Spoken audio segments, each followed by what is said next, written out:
big research project is the Australian National Dictionary, which is a dictionary of uniquely Australian terms or terms that have special significance here in Australia. And each year we do an appeal. Getting contributions from the public is a really important part of how we are alerted to new terms. Obviously, we're always reading and looking for new words, but public contributions are really important.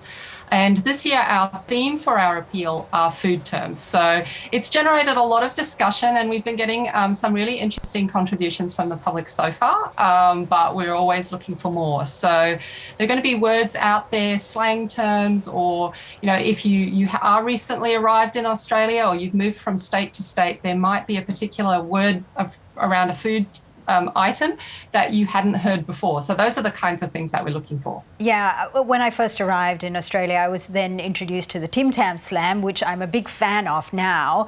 And now, of course, I'm also a big fan of avo on toast. So are those the kind of slang terms you're looking for?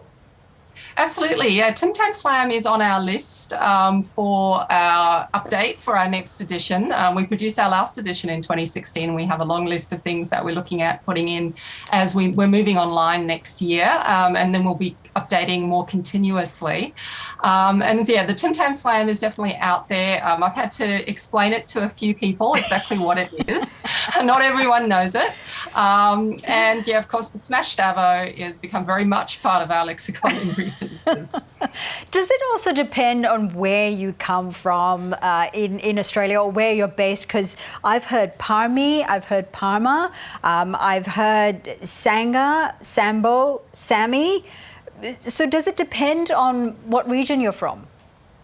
Yes, I mean, there's definitely some regional terms, and we're always interested in those because there's probably other ones out there that we haven't picked up. The Parmi is sort of one of the classic debates. If you're on social media, you see people arguing about this all the time. People feel very passionately about it for some reason.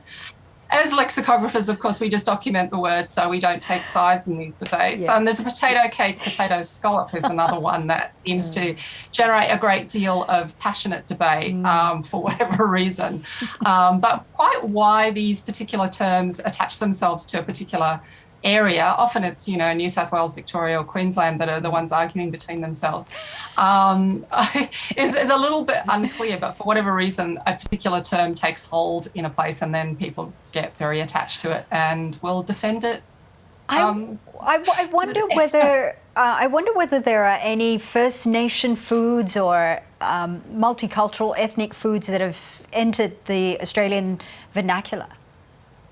Yes, well, we've definitely, in our most recent list that we've been compiling since 2016 when we did our last edition, we've definitely tracked a lot of Australian native ingredients, bush tucker terms, for example, a yarin yari for a bush onion, which is from the Yawarru language, and we've got many others.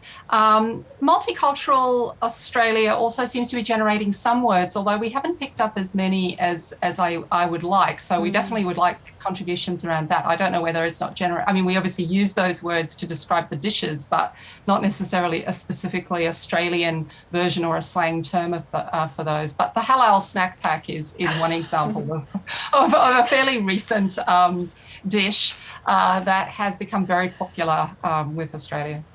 I wonder what makes a slang stick. Yeah, I think that's a really interesting word.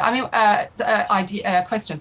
I think one of the interesting things we've seen with the slang around food in Australia are those terms that really are kind of derogatory, I suppose, of the item, like the snot block for vanilla slice or the rat coffin for a meat pie. So we've got a whole lot of those kinds of slang terms, and they still seem to be around. People will debate whether or not they still use these kinds of terms. I know with snot blocks one I've been talking a bit about, and some people say, I haven't heard that for 30 years, and other people use it all the time. So that varies a bit, but and the abbreviated forms as well is another thing that Australians like to do. So,